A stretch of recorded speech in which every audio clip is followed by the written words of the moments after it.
16 మంది 17 మంది. అందులో కులాల సమీకరణ, ప్రాంతాల సమీకరణ, జిల్లాల సమీకరణ ఇవన్నీ చేయాలంటే అంతా ఈ చాలా ప్రాబ్లమాటిక్ ఇష్యూస్ ఉంటది ఒకటి. రెండోది ఏదైతే ఉందో బిఫోర్ ఎలక్షన్స్ కమిట్మెంట్స్ కొన్ని ఉన్నాయి వీళ్ళకి. అదే దాని మీద ఏదైతే ఉందో Revanth Reddy CM candidate declare చేయడానికే నాంచి డిలే చేసిరు వాళ్ళు. పోనీ 6 నెలలు ఎలక్షన్స్ వచ్చినాయి, అది డిలే అయిందంటే పక్క పెట్టరు 16 నెలల్లో. 10 నెలల కిందన ఏంటంటే 58 డిపార్ట్మెంట్లు ఉంటాయి సెక్రటరీ మొత్తం మన రాష్ట్రంలో 58 దాదాపు పోతే ఎక్కువ 2 ఇటు. అటువంటి దానికి ఒక్కొక్క మంత్రికి దాదాపు 4 జిల్లాలు వస్తాయి. మూడు శాఖలు వస్తాయి. ఇది 18 మంది ఉంటాయి. అటువంటిది 1/3 మంత్రి పదవులు నింపలేదు. మూడో శాఖది ఇదేంటంటే రాజ్యాంగబద్ధంగా శాఖలు ఉన్నాయి. ఇది రాజ్యాంగబద్ధంగా ఏదైతే ఉందో రాజ్యాంగ పరంగా నడిచే వ్యవస్థ కాబట్టి ఇక్కడ మంత్రి పదవులు గవర్నర్ గారు ఇవాళ ఏదైతే ఉందో వీళ్ళందరూ ఇమ్మీడియట్ సీఎంకు డైరెక్షన్స్ ఇవ్వాల్సిందే. కాకపోతే ఇంత డిలే చేయడానికి ఏదైతే ఉందో మెయిన్ ఏదైతే ఉందో వీళ్ళ కమిట్మెంట్స్తోని ఈ ఫ్రస్ట్రేషన్స్ ఎక్కువవుతున్నాయి. అదొకటి. తర్వాత ఇప్పుడు మొట్టమొదట ఏదైతే ఉందో వీళ్ళు ఎప్పుడైతే స్టార్టింగ్లే అన్నీ డిక్లేర్ చేసేస్తే ఈ నెత్తినొప్పి ఉండేది కాదు. ఇప్పుడు ఏదైతే ఉందో లేట్ అయినా కొద్దిగా ఈ లాబింగ్ ఎక్కువవుతుంది, ఇంటర్నల్ ప్రతి ఒక్కళ్ళకి ఆస్పిరేషన్స్ ఎక్కువవుతుంది. ఇవన్నీ కాంగ్రెస్ మర్చిపోయింది. రాబోయేది ఏదైతే ఉందో ఎంత లేట్ అయితే అంత ఇష్యూస్ ఎక్కువైతాయి, అంత ప్రాబ్లమ్స్ ఎక్కువైతాయి, అసంతృప్తులు ఎక్కువైన కొద్దీ ఇలాంటి కామెంట్స్ వస్తుంటాయి. ఇప్పుడు ఏదైతే ఉందో రాజగోపాల్ రెడ్డి అన్నది ఇక్కడ ఒక్కటి వీళ్ళు ఎమ్మెల్యేలు కూడా గ్రహించాలి, పార్టీ కూడా ఒక సిద్ధాంతాలకు కట్టుబడి ఉండాలి. ఒక కుటుంబంలో ఇప్పుడు అదే నల్గొండలా ఉమ్మడి నల్గొండలా ఉత్తమ్ కుమార్ రెడ్డి భార్య, రాజగోపాల్ రెడ్డి వెంకటరెడ్డి ఇద్దరు అన్నదమ్ములు. ఈ రకంగా ఎవరు జానారెడ్డికి ఇద్దరు కొడుకు, ఇద్దరు కొడుకులు. ఇక్కడ గడ్డం మన వివేక్ వంశీ ముగ్గురు. ఈ రకంగా నేను ఏమంటున్నా, ఇది ఏదైతే ఉందో ఇది రాచరిక వ్యవస్థ కాదు, ఇది ప్రజాస్వామ్య వ్యవస్థ అన్నప్పుడు ప్రజలకు మిగతా వాళ్ళు కూడా ఉన్నప్పుడు వాళ్ళకు ప్రాతినిధ్యం కల్పించాలన్నది ఏ పార్టీ అనేది అది విచక్షణ జ్ఞానం ఉండాలి. అది పక్కకు పెట్టి టికెట్ ఇచ్చారు మొత్తానికి కాంగ్రెస్ గెలుస్తుందా ఓడుతా అన్నది వాళ్ళకు కూడా నమ్మకం లేకుండా ఇక్కడ రేవంత్ రెడ్డి ఏదైతే ఉందో అవతలోని వ్యతిరేకత మీద ఇతలోడు క్యాచ్ చేసుకోగలిగింది కాబట్టి ఇతరుల మీద ప్రేమ అభిమానంతో అన్నది కాదు. ఇక్కడ దానికి వచ్చిన దగ్గర ఏదైతే ఉందో ఇక వీళ్ళు మన మిత్రుడు కార్తీక్ సీఎం అన్నది అది కాదు. సీఎం కేసీఆర్ ఏదైతే ఉందో కేసీఆర్ లేకపోతే తెలుగు అది బీఆర్ఎస్ లేదు, బీఆర్ఎస్ లేకపోతే టీఆర్ఎస్ లేదు. టీఆర్ఎస్ ఉన్నదానికి ఏదో మొత్తానికి 14 ఏళ్ళు కష్టపడితే అది సాధించి తెలంగాణ రావడం జరిగింది. కాకపోతే ఆయన చేసిన తప్పులు అడ్మినిస్ట్రేషన్ అవన్నీ ఫెయిల్యూర్, అది వేరే విషయం. ఇక్కడ ఎవరు ముందు అన్న దాని మీద ఇప్పుడు కేసీఆర్ అంకురార్పణ చేసిండు. దానికి తీసుకొచ్చి కాంగ్రెస్ బీజేపీ రెండు కలిపి రాష్ట్రాలను విభజన చేయడం జరిగింది. అందుకోసం ఇక్కడ ఎవరు గొప్ప అన్నది కాదు. ఎంత పెద్ద మన క్రూయిజ్ కానీ ఏదైనా కూడా దానికి కీ కూడా ఇంపార్టెంటే. కీ లేకపోతే అది స్టార్ట్ కాదు, బండి కదలదు కదా. ఈవెన్ టైర్లో ఉన్న ఎయిర్ వాల్వ్ కూడా ఇంపార్టెంటే. ఫ్రంట్ టైర్ ఎయిర్ వాల్వ్ పోయింది అనుకోరు, ఇన్ని బండే కదలదు కదా. ఎవరు గొప్ప అన్నది ముఖ్యం కాదు.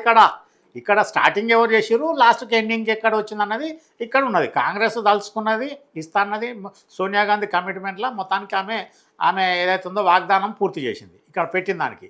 కాకపోతే తెలంగాణ ఏర్పడడానికి అది ముహూర్త గడి ఏదైతే ఉందో ఏప్రిల్ 2001లో మంచి ముహూర్తాలనే పెట్టడం జరిగింది.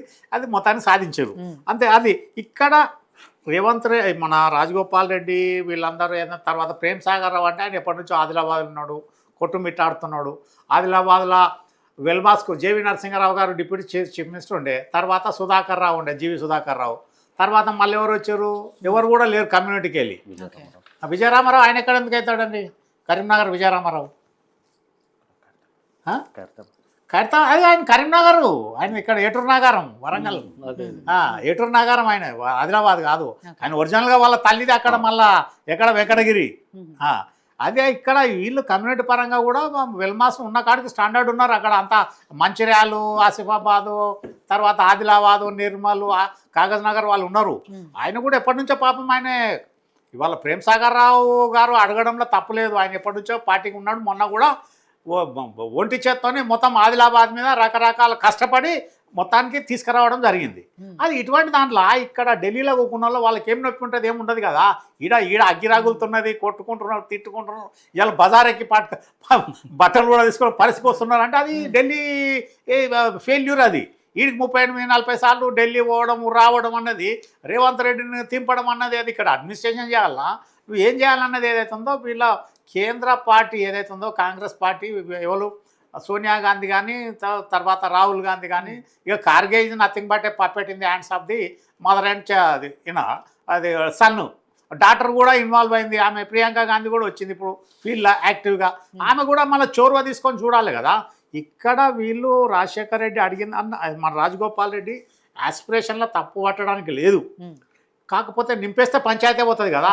ఊకే చాట్ల తవుడు వచ్చి కుక్కల కొట్లాడ పెట్టినట్టు ఉన్న 6 మంత్రి పదవులు ఆడబెట్టేసి అరే కొట్టుకొని ఎందుకు కొట్టుకుంటూ ఈ అడ్మినిస్ట్రేషన్ ఏంది, ప్రజల్ని ఎక్కడ వదిలిపెట్టిరు, ఎవరు చేస్తున్నారు. నేను అడ్మినిస్ట్రేషన్ అనేది టోటల్ ప్యారలైజ్ ఉన్నది ఇక్కడ. అక్కడనేమో పోయిన బీఆర్ఎస్ గవర్నమెంట్లో 9 సంవత్సరాల 6 నెలల మట్టుకు ఏ మంత్రి కూడా ఫ్రీడమ్ ఇచ్చిన పాపాన పోలేదు వాళ్ళు. ఇక్కడ వచ్చినాక ఓవర్ ఫ్రీడమ్ ఉన్నది. ప్రతి ఒక్కటి కాంగ్రెస్లో ఏదైనా ప్రతి ఒక్కరు ఏదైనా మాట్లాడగలుగుతారు. దానికి ఇంకా అడ్మినిస్ట్రేషన్ గాడిలో పెట్టాలని ఆయన అని చెప్తే ఆయన 9.5 ఏళ్ళు చేసిండు. ఏదో కాళేశ్వరం ముందటేసుకున్నాడు, ఆయన కాళేశ్వరం నడిపించుడు సక్సెస్, మొత్తానికి ట్రయల్ రన్ అయింది, వాటర్ వచ్చింది, అవన్నీ వేరే ప్రాజెక్టు. ఆయన ఏదైతే మల్లన్న సాగర్, కొండపోచమ్మ ప్రాజెక్టు ఇవన్నీ కట్టడం జరిగింది. ఆయన చేసిన మేలు ఏదేందో సెక్రటరియట్ కట్టడం అనేది. కాకపోతే ఆయన ప్రొడక్టివ్ నాన్ ప్రొడక్టివ్ పాయింట్లు కాకుండా నాన్ ప్రొడక్టివ్ ఇన్వెస్ట్మెంట్ ఎక్కువ జరిగింది. ఇలా అప్పుల కుప్పలు అయిపోయింది. ఒక వ్యక్తి మీద 2,19,000 రూపాయల అప్పు. తెలంగాణ ప్రతి పౌరుని మీద ఈరోజు పుట్టిన బిడ్డ మీద కూడా అప్పు ఉన్నది. ఇవన్నీ పక్క పెట్టేసి ఇక్కడ జానారెడ్డి అనేది, జానారెడ్డి సీనియర్ మంత్రి కావచ్చు. సీనియర్ మంత్రి అంటే ఆయన ఒకటి నుంచి, ఆయన కూడా ఒకప్పుడు తెలుగుదేశంకి వెళ్ళి మంత్రి అయినోడే, ఎమ్మెల్యే అయినోడే, తర్వాత కాంగ్రెస్లో వచ్చిండు. ఆయన కూడా ఏకంగా assembly లాబీలో Jana Reddy, K E Krishnamurthy plus మొన్న చనిపోయిన పాపం గొప్ప వ్యక్తి డి రామచంద్రారెడ్డి దుబ్బాక, వీళ్ళు ముగ్గురు ఓపెన్గా లాబీలో ఎన్టీ రామారావును మొత్తం దుమ్ము దులిపేసారు. ఇది ముగ్గురు రిజైన్ చేసిర్రు. వీళ్ళిద్దరు మళ్ళీ గెలిచిర్రు, పార్టీలు మాట్లాడిన కానీ పాపం ఆయన ex service man D Ramachandra Reddy గారు లాస్ట్ మంత్ అంతకుముందు చనిపోయాడు. చాలా జెంటిల్మెన్. అటువంటి వ్యక్తి ఆయన పాపం ఆయన రోడ్డు మీద పడ్డాడు. ఆయన ప్లేస్లో చెరుకు ముత్యంరెడ్డి గారు రావడం జరిగింది. ఇక్కడ ఏదైతుందో రాజగోపాల్ రెడ్డి అడిగిన దాంట్లో తప్పు లేదు, వాళ్ళ పార్టీ విభాగంగా ఓపెన్గా చెప్పుకున్నారు. కాకపోతే ఏదైతుందో ఒక డీసెన్సీ మెయింటైన్ చేయాల్సిన బాధ్యత రాజగోపాల్ రెడ్డి ఏదో రోడ్ సైడు లోఫర్ టైప్లోకి వెళ్ళి వచ్చిన లీడర్ కాదు కదా. హైలీ ఎడ్యుకేటెడ్ ఒక రెడ్డి కమ్యూనిటీ, ఓపెన్ కమ్యూనిటీలోకి వెళ్ళి రెడ్డి సామాజిక వర్గంకి వెళ్ళి వచ్చాము. కొద్దిగా వీళ్ళు ఏదైతుందో ఉండాలి. ఇప్పుడు ఏదైతే ఉందో ప్రతి ఒక్కరు అవకాశం, ఇప్పుడు ఉన్న 117 మందిలో, వీళ్ళు ఉన్న 62 మందిలో ప్రతి ఒక్కరు మంత్రి పదవి ఆశించాలన్న దాని మీద కాంగ్రెస్ ఒక స్ట్రాటజీ వర్కౌట్ చేసుకుని ఉండే. ఎట్లా విషయం మీరు అన్నదానికి ఒకటి యాడ్ చేస్తున్నాను. ఇప్పుడు అలాంటి ఎమ్మెల్యే స్థానంలో ఉన్నటువంటి పెద్ద వ్యక్తులే ఆ రకంగా మాట్లాడితే వాళ్ళని చూసి కార్యకర్తలు కూడా రెచ్చిపోతారు, కొట్టుకుంటారు కదా. అది పార్టీ బదనాం అవుతుంది. అది ఒకటి పోకుండా ఇక్కడ వీళ్ళు స్ట్రాటజీ వర్కౌట్ చేసుకోవాల్సి ఉండే. 16 నెలలు అయితే సంకనాయిపోయింది కదా ప్రభుత్వంలో ఏదైతే ఉందో. 16 నెలల నుంచే అనుకో 6 ఇచ్చేస్తే ఒక టర్న్ అయిపోయింది, పక్కకు పోరా అని చెప్పేసి వీళ్ళు ఉన్న 62 మందిని ఏదైతుందో టర్న్ షిఫ్టింగ్ బేసిస్లో పెట్టేసి అయిపోతుంది కదా. ఓ చారణ టైం అయిపోయింది, ఇక 12 టైంలో లాస్ట్ చారణ ఎలక్షన్సే ఉంటాయి. మధ్యాహ్నం 50% టైంలో వీళ్ళు ఏం చేయాలి, ప్రజలకు ఏం పెడుతున్నారు, ఏం అడ్మినిస్ట్రేషన్ నడుస్తున్నది, అరే విపరీతమైన ప్రాబ్లమ్స్ ఉన్నది. ధరనిది రాగానే మేము ఊకదంపుడు ఇచ్చేసి 1 నెల పెడతాము, ఇది చేస్తాము అది చేస్తామని ఇది 16 నెలలైనా ఇవాళ ఓపెన్ అయింది. ఓపెన్ అయితే పైలట్ ప్రాజెక్ట్ ఎన్ని 4 మండలాల అది మొత్తం వస్తుందా, ఎక్కడ ఉండదు. ఇప్పటికి కూడా ఆయన చేసిన ఏదైతే అవివేక పని ఏదైతే బీఆర్ఎస్లో సబ్ రిజిస్టర్ అది తహసీల్దార్లకు రిజిస్ట్రేషన్ ఇచ్చేసి వాళ్ళకి టేబుల్ కాల్ కట్టేసింది. అదేదో వీళ్ళకే ఇస్తే ఇదే ఆప్షన్ ప్రకారం ఉంటుంది కదా. ఫీల్డ్ వర్క్ చేయాల్సిన ఎగ్జిక్యూటివ్ మేజిస్ట్రేటు ఊర్లో తగలా పడిపోతుంటాయి, అది పోవాల్సింది పక్కపడుతుంది. ఇక్కడ ప్రేమ్ సాగర్ రావు గారు ఓపెన్గా చెప్పారు, ఆయన ఆదిలాబాద్ నెగ్లెక్ట్ చేస్తాను అది ఆయన సిస్టమేటిక్గానే చెప్పారు. రాజగోపాల్ రెడ్డి గారు కూడా చెప్పిన దాని మీద ఇది ఏదైతే ఉందో అంతర్గతంగా వీళ్ళు పార్టీలో కొట్లాడాలి. పబ్లిక్లో ఏంటంటే వీళ్ళ ఫ్రస్ట్రేషన్, అది మన ప్రెషర్ కుక్కర్లో ప్రెషర్ ఎట్లా బయటకు వస్తుందో ఆ రకంగా వాళ్ళు భరించలేని పరిస్థితిలో వాళ్ళు ఆ రకంగా వచ్చారు.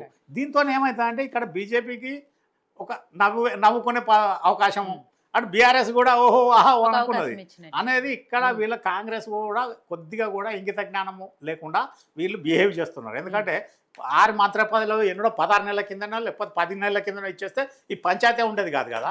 నువ్వు అడ్మినిస్ట్రేషన్ పెట్టరా ఆయన అంటే రేపు మళ్ళీ రావడం నీకు ఉండే 2 రాష్ట్రాలు 3 రాష్ట్రాలు దిక్కు, 3 ఒకటి హిమాచల్ ప్రదేశ్ సింగిల్ ఓటు మీద నడుస్తున్నది అది. Right. తర్వాత కర్ణాటక తర్వాత ఇప్పుడు తెలంగాణకు రాకపోతే వాళ్ళకు ఒకటే దిక్కు ఉండేది కదా 2.